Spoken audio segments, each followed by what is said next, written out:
镜头所等的台湾在地人在地情，来看台南一位工艺家刘进文，最近刻一尊虎爷，大约有75公分悬。伊讲要邀请乡亲，大家做伙来甲虎爷擦色。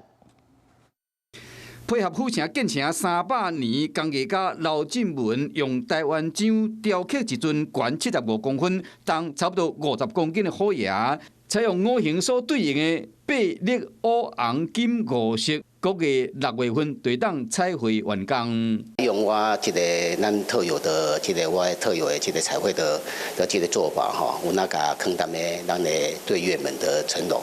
刘进文特别邀请介意虎爷的乡亲做伙来上色，参加的人拢真欢喜。我最开心的就是我有偷偷的把我自己名字的印记啊，这个秘密藏在虎爷身上。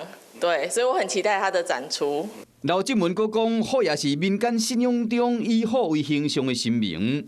当时虎的华语谐音，活近府城的府甲福气的福，代表府城毋但是虎城，更加是福城。